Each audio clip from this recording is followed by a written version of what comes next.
Now, for opposition, I would request Mr. Akshay Kumar Jha to brief in 2 minutes. Thank you speaker ma'am.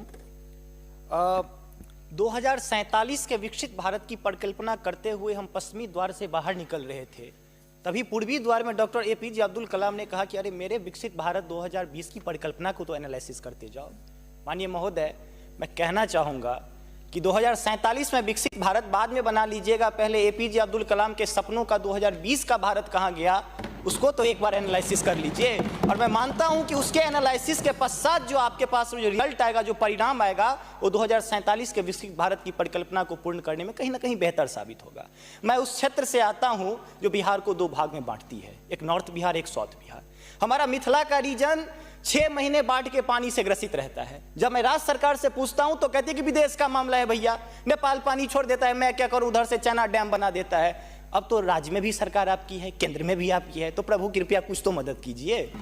दूसरी बात, कोसी का संसद में कह दिया गया कि ड्रेस कोड ये होना चाहिए। अरे मैं बाढ़ के उस इलाके से आता हूं जहां आधा धोती पहन के संसद तक आना पड़ता है, न सड़क है न कुछ है, तो कैसे आऊंगा।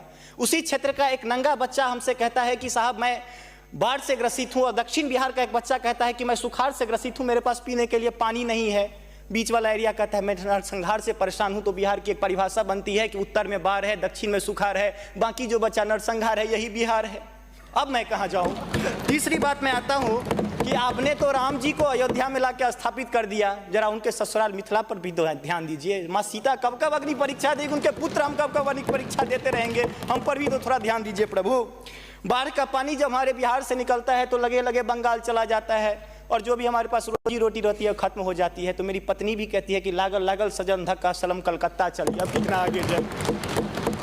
आगे आते हैं, और पर्यटन की पर्याप्त संभावना है। एक बार आप कृपा करके देखिए, पर्यटन मंत्री बैठे हुए हैं, अब ताजमहल मुमताज महल की याद में बना, आपने उसको 7वां अजूबा में शामिल कर दिया। अरे हमारे यहाँ गया में दशरथ माझी छेनी लेके पूरा पहाड़ तोड़ दिए, इससे बड़ी और क्या बात हो सकती है। उसको पर्यटन के लिए रखिए। और ये जो भूखमरी, बेरोजगारी, अशिक्षित राज्य की जो हम पर वो जो पीठ पर धो रहे हैं, वो हमको इसी तरह की कविता याद दिलाती है कि तू सिंह मारती गैसी, मैं कोने में दुबका बैल प्रिय, मैं पीपल सा सीधा साधा, तुम उस पे लटकी चुड़ैल प्रिय। तो ये अशिक्षा, बेरोजगारी हम पर चुड़ैल की तरह लटकी है। तो there is politics behind every politics. स्नातकोत्तर राजनीति विज्ञान में पढ़ाई होती है, उसको छोड़ के जरा राज्य और केंद्र में अब सामंजस्य स्थापित करके कृपा कीजिएगा प्रभु। बहुत बहुत धन्यवाद।